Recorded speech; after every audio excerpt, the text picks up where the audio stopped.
What's going on, everybody? Welcome to this week's video. This week we have Travis. What's good, everybody? And for those of you who don't know Travis is actually one of my fitness coaches. He helps me with my nutrition.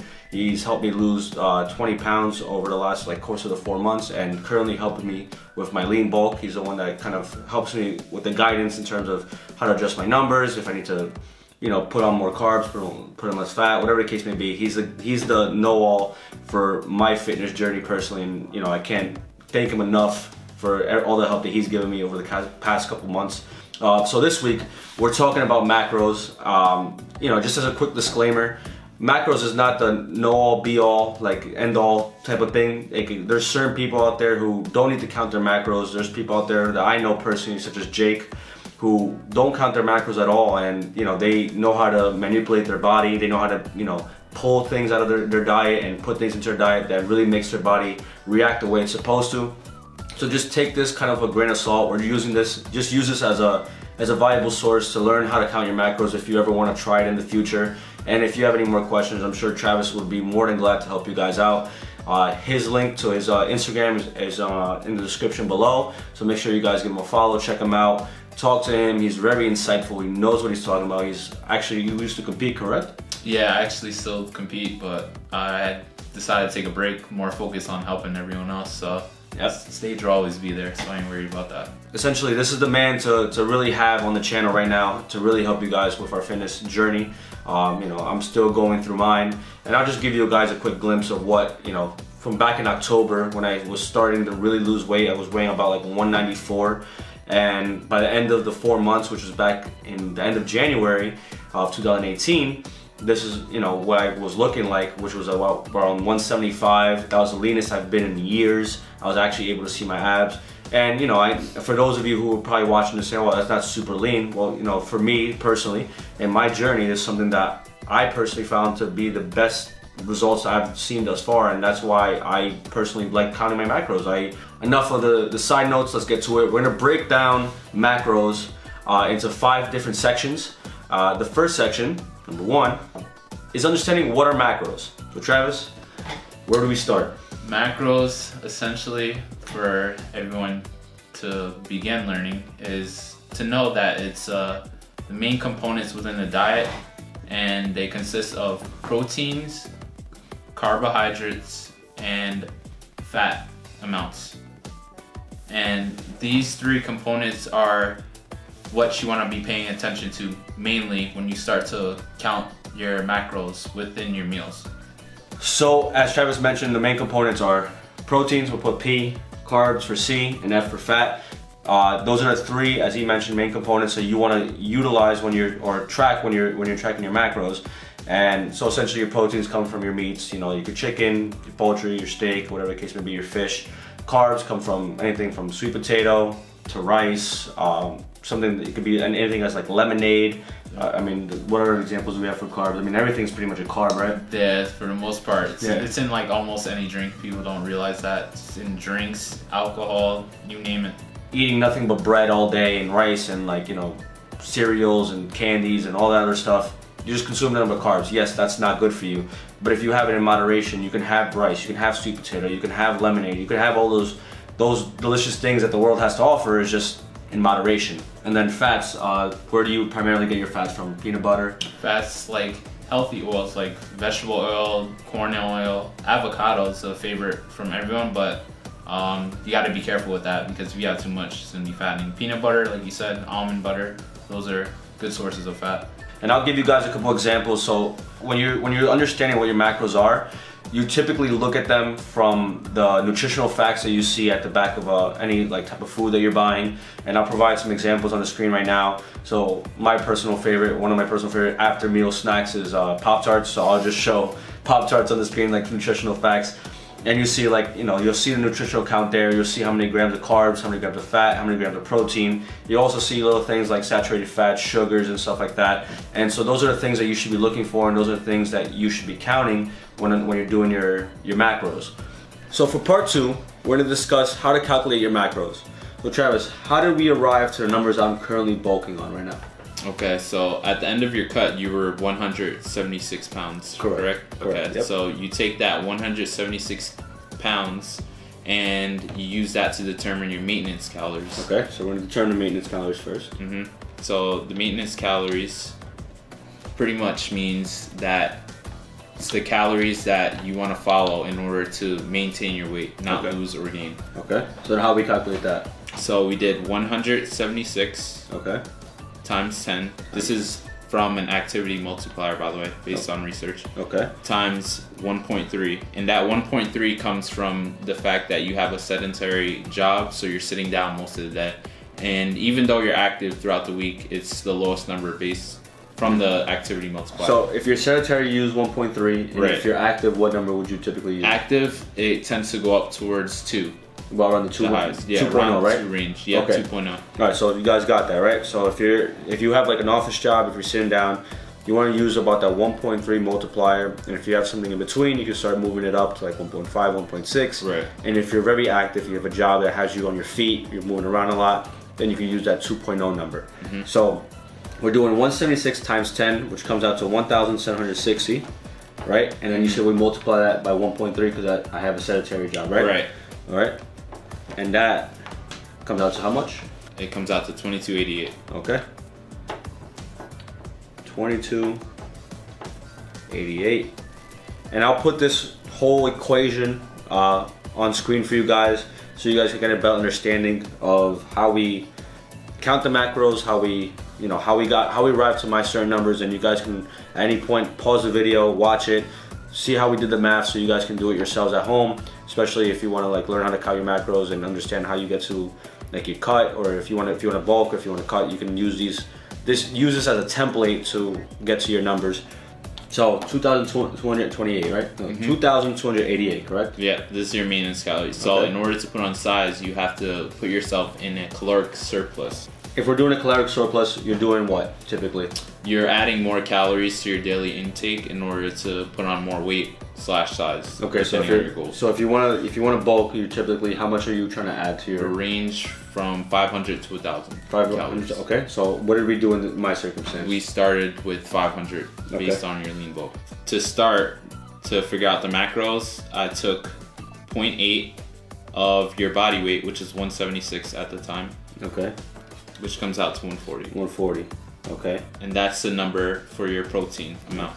okay, And then the next one was the fats, which you can take 20 to about 30% of your total calories. so from the 2,788 of my caloric value, Right. my calories I'm consuming, I want to take 20 to 30%, right? Right. In this circumstance, we took 20%. Yeah, we took 20 because I didn't want to make your fats too high. I wanted Okay. to start as low as possible. All right, so we're doing 2,788 times 0.2 or 20%, Right. and that came out to what, 61.9, I believe you said. Yeah, 61.9. Now, how do we calculate the carbs? Okay, the carbs come from the remaining calories left. Okay. So, in order to figure that out, we have to calculate both the protein and fats together. Okay. So, we start off with the protein. Okay, so protein 140. And 140 times 4, since there's 4 calories per gram of protein. Okay. And how much does that come out to? And this comes out to We are not mathematicians, so we do have to use a calculator, so excuse us for a this second. comes out to 560, and that's the amount of calories that are coming from your protein. Calories from protein, so we'll just write that down as reference. And then Okay, for the so fats. the fats. So since there's 9 calories per gram of fats, we take the 61 and we multiply that by 9, Okay, and this gives you the amount of fat calories, okay. which is 549. 549. And that's calories from fat, correct? Right. Okay. So now we take the calories from fats and calories from protein and we add them together, Okay. which comes out to 1109. 1109. All right. All right, so we subtract that from the 2788. So what we're doing is we're subtracting the total amount of calories from protein and the total amount from calories from fat. We're adding them together and we're subtracting that amount, which in this circumstance is 1,109, from the 2,788, which is our total calorie value for my current surplus in my lean bulk. So the remaining calories from carbs should be about 1,679, correct? Right. Okay. With that number 1679, we divide that by 4 since there's 4 calories per gram of carbs. Okay. And that comes out to the 419. 419. That comes out to 419. Okay. Like I said, if you guys need to pause the video, go back, whatever you need to do to kind of understand the concept behind calculating your macros. I think once you do it the first time, it's a little bit more easier to understand. A lot of it just coming from understanding what your caloric intake should be.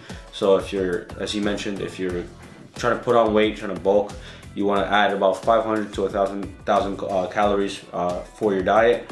And then from there, you just start calculating from protein to fat. And then the last thing that you need to calculate is the carbs, because the remainder of your caloric intake should be from carbs. But yeah, so that's how you calculate your macros. For part 3, we're going to discuss how to count macros. So Travis, any suggestions when it comes down to counting your macros? For the most part, you definitely need a calorie counting database like MyFitnessPal or FitGenie, whichever you choose to use. But MyFitnessPal is just the most popular at the moment. And you have to figure out the values of the foods that you decide to eat and match that up with the macronutrients. So for example, one of your favorite foods, Pop-Tarts, is mostly carbs. So you would log the amount of Pop-Tarts you eat, and within the database you can look it up and it should come up with the caloric numbers in the database. So as you guys see on the screen right now, I'm calculating like, you know, what I had for breakfast, and you'll see like, for example, if I had French toast, I'll go into the app and I'll essentially search French toast. And you know, sometimes, especially if you're eating out, I think this is one of the more important parts in terms of counting your calories or tracking your macros. Is sometimes you're not going to be always exact, and it's okay to, you know, kind of eyeball things, you know. So for example, like as you start to get used to counting your macros, you understand what a cup of rice looks like. You know what maybe an ounce of or 4 ounces of chicken looks like. And you know when you aren't overeating, especially when you, let's say you go out to eat and you eat the whole plate of food and you feel bloated, chances are you probably overate. And I'll give you guys a real world example for myself personally. You know, I have breakfast at home, and I always, you know, have a protein shake, and those things I know I can count on because I know exactly what I'm putting into the shake. The last 4 weeks I actually been overeating because I was eating pancakes at work. And so we went back and said, you know what, well, you obviously have to pull back on the pancakes because you can't have all those pancakes because it's going over your macros. So I alternated and I went to the French toast, which I saw what I was putting into the app was an accurate representation of what I was consuming from the French toast place at my job. So it's very important that you understand, like, sometimes you are gonna get it right and sometimes you're gonna get it wrong, but that's okay. Like, that's how you learn and you manage your body, and you understand what you can and can't be having. And you know if you're overeating or you aren't, because if you are seeing more of an increase on the scale, or if you're not seeing a decrease on the scale, then you understand that maybe you had to pull something out of your diet so you can effectively see the change you wanna see in your body. Any other pointers in terms of counting your macros? Yeah, generally I would suggest not going over 5 to 10 grams per macronutrient, over or under. And I wouldn't recommend anyone getting too obsessed with just hitting the exact number every time. Sometimes it won't be possible every day. And like you said, going out, you're just gonna have to do your best to gauge the food that's given to you and search what's closest within that database. At restaurants, they don't care like the portion size, the macros or anything like that. They just want the food to be good. So it's most likely gonna have all that extra butter, seasonings, and all that. So you got to keep that in account too. So if you can, I would log that. Let's say if you had a lot of sauce on your chicken or fish, whatever it may be, just to log that. As the old quote goes, if you are failing to prepare, you're preparing to fail. And who said that again? Benjamin Franklin. So, you know, there it is. I mean, we had to Google that about like 4 times to get it right, but whatever, that's cool. But it's true, guys. If you don't prepare your macros for the night before, even the day of, when you're like, if you're going just winging it, and then let's say you have something super fattening, it's probably gonna mess up your whole day in terms of eating. Moving on to the next point, point 4. We already mentioned one of them, but it's tools to success, right? And personally, I use MyFitnessPal. Travis put me onto MyFitnessPal as well. And as he mentioned, there's other sources out there. You don't have to use MyFitnessPal. You can use anything that's out there that helps you count your calories, help you count your macros. I think Fitbit has one as well. Any other tools that you would recommend for somebody to help them count their macros? Well, you need a food scale, a digital food scale preferably, 100%. Because if you use the older scales, they break easier and they're less accurate. So need the digital food scale to measure the foods, and it's best to measure the foods after they're cooked, by the way. And measuring cups for things with volume, so liquids, veggies, anything of that nature. Those two are like most needed for the foods. And like you said, we mentioned the calorie counting. So those are the three that I would suggest starting off with first. Absolutely. So getting an application to count your calories, and the digital food scale, and measuring cup. Yep, absolutely. I mean, on a daily basis, I'm putting, chicken, fish, whatever the case may be, on my digital scale. I weigh it out every single day. And as I mentioned earlier in the video, you don't have to count your macros. I know plenty of people, a lot of my good friends who are really, really good at just eyeballing it, and they know how to put on results. They know how to put on, the gains, they know how to put on size, and they also know how to cut back, and they know how to lose weight. But myself personally, and I know Travis has used it, and he uses it for a lot of his clients, actually all of his clients, and he lives and dies by it because it's something that it actually works. Like, you don't have to limit yourself on this particular diet. It doesn't really feel like a diet because sometimes you can have the things that you enjoy the most. I think that's something you actually put on your Instagram all the time, right? Yep, eat your favorite foods and strive for your goals. And then I guess going on to the last point, Travis, as a fitness enthusiast, somebody who coaches people for a living, what are your tips for somebody to succeed in doing this on their own and really embarking this journey as, counting their macros? First, they would have to get used to actually just paying attention to the nutrition facts within like supermarkets, and then learning which foods match up with those values on the nutrition facts. So getting to know which foods is which. So like, for example, like Pop-Tarts, one of your favorites, that it's mostly carbohydrates, and you can use it as an alternative if they don't want like cereal or oatmeal, whatever it may be, rice that day. And just basically figuring out alternatives that you can use based off foods that you enjoy. And once you learn the values, and then that's when I would suggest like starting to calculate and figuring out what foods you can fit in within your diet. As I mentioned to you guys earlier, like, he started coaching me back in, I think, around this point in time, about a year ago. And for a while, I wasn't really losing the weight. Like, I would lose a couple pounds, wouldn't lose it. And it wasn't until he really started breaking it down and helping me understand what we're trying to deliver to you guys now, that really helped me just catapult in terms of like changing my physique, losing the weight. And I feel like, like I said, there's a lot of valuable information out there. You can utilize us, or you can utilize whatever you want you find online. But we're just trying to help you guys really just strive for your goals, especially if you've been struggling with weight, or if you've been wanting to put on some size, or if you wanted to lose weight. This is a great place to start if you haven't tried it yet, and I highly, highly suggest you guys use it. Travis, thank you so much for giving this valuable info. I know that like, this is like almost like, it's like insider trading. Like, this is not fair for a lot of people who use this as a business model, but like, thank you again for helping out the community. Like, I mean, this is super valuable. Check Travis out. He's a super, super dope coach. He trains people as well. He helps, and I think you also do online plans, stuff like that, right? Yeah, online coaching as well. Yeah, so I mean, he has a plethora of different services that he can offer you guys. If you're interested, definitely check him out. And thank you for watching. All right, peace.